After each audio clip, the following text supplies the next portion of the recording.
Hey everyone. So the Korban Mincha, this flour offering that's discussed at the beginning of Parshat Vayikra, it works as follows: that a person takes fine flour and he pours on top of it oil and livona, frankincense. Then the Kohen takes the Korban Mincha, he scoops out a kometz, scoops out this 3 fingers full, puts the kometz on top of the mizbeach, and then burns it on the mizbeach. And then the Torah describes as follows: V'han noteret mina mincha, that which remains from the Korban Mincha, i.e. the part that isn't eaten, la'aharon ulvanav. It belongs to Aaron and his sons. It belongs to the Kohanim. Kodesh Kodashim Me'ishe Hashem. It's holy. The Torah is telling us that the noteret, whatever remains from the Korban Mincha, the leftovers, that belongs to the Kohanim eat it. Which makes the point of this whole Korban extremely confusing. Which one is it? If the whole objective of this Korban, of the Korban Mincha, is for God, then why did the Kohanim eat any of it? Shouldn't the entirety of it be burnt on the Mizbeach? But if the entire objective of the Korban Mincha is for us, then why do we even burn a kometz on the Mizbeach? Shouldn't the Kohanim get to eat the entirety of the Korban Mincha? So a seeming potential answer to this contradiction can be seen in the word that the Torah uses to describe the burning of the kometz on the Mizbeach. This is again back in Parshat Vayikra. The Torah says, V'iktir hakohen et azkarata hamizbecha. That the burning of the kometz is supposed to function as an azkara, some sort of remembrance, some sort of reminder.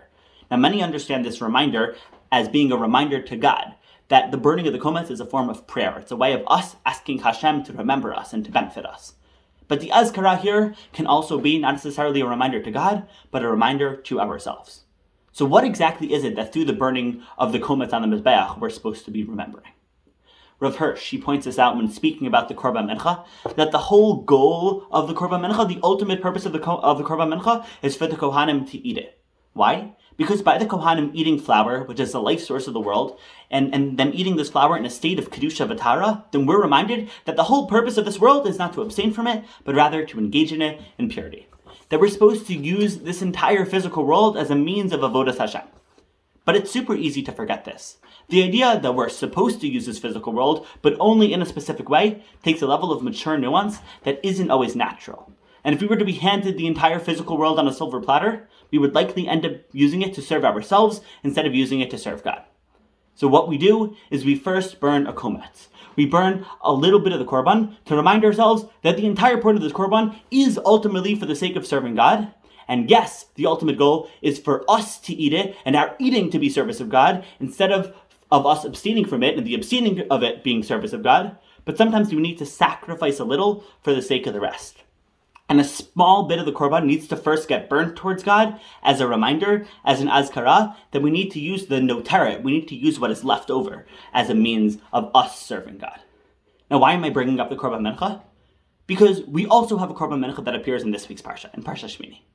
After Nadav and Avihu, 2 of Aaron's sons, bring an unauthorized korban and are tragically killed by a heavenly fire, Moshe then tells Elazar v'Itamar, 2 other of Aaron's sons, to eat the remainder of the Korban Mincha that was seemingly started to be brought earlier in the day. But the language the Torah uses to describe this is significant. Vayidaber Moshe el Aharon v'el Elazar v'el Itamar banav hanutarim lemor. The Torah calls Elazar v'Itamar banav hanotarim, the remaining sons of Aaron, and Moshe tells them as follows: Kechu et hamincha hanoteret me'ishe Hashem. That they're supposed to take the korban mincha, at least the part that is noteret, that is left over, that remains from the kometz that was burned. V'chluhu matzot eitel hamizbeach ki kodesh kodashim hi, and they're supposed to eat this korban mincha hanoteret. But the Torah uses the same word, describing Elazar v'Itamar as notarim and the korban mincha as the noteret. And by using the same word, by using the word notar in those 2 contexts, the Torah is comparing Elazar v'Itamar to this part of the Korban Mincha that is supposed to be eaten. Why are they compared? Because both of them are left over, or remain from something else that was burned. But if we're comparing Elazar v'Itamar to the part of the Korban Mincha that was not burnt, that is left over, then this leads us to the only next logical step. That Nadav and Avihu are comparable to the kometz, the part of the Korban Mincha that was burnt on the Mizbeach.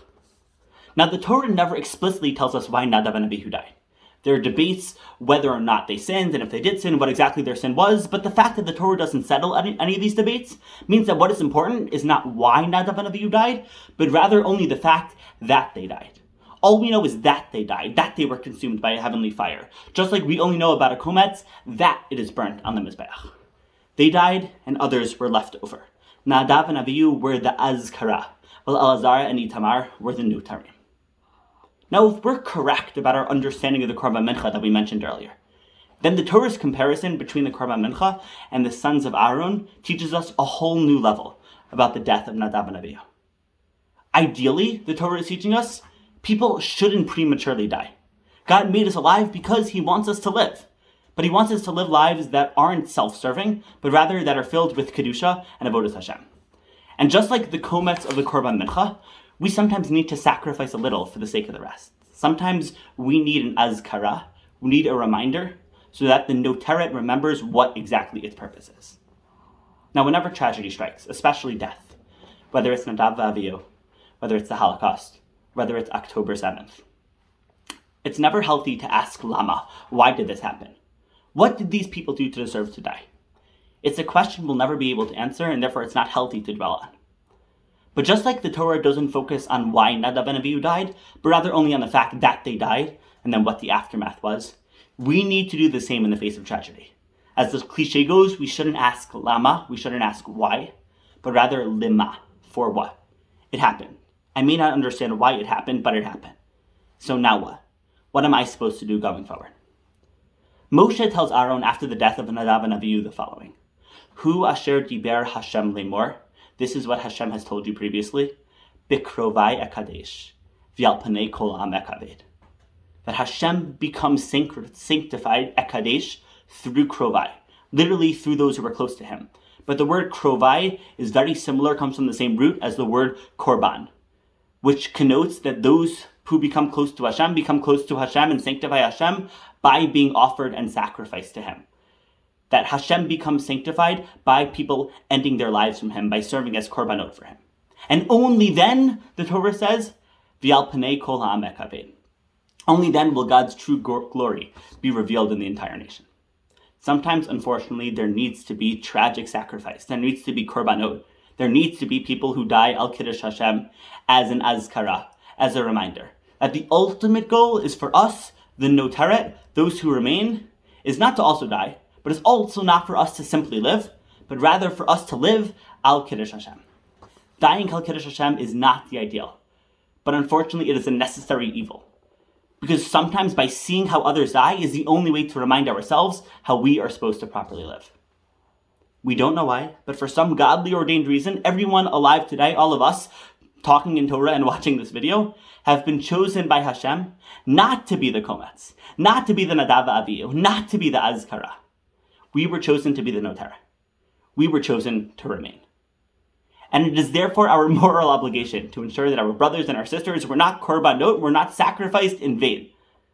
We need them to function as an azkara, to remind us that we as the notara, we need to live our lives, not just mundanely, but we have a moral obligation to live our lives al Kiddush Hashem. Think about that. Have a good Shabbos, everyone.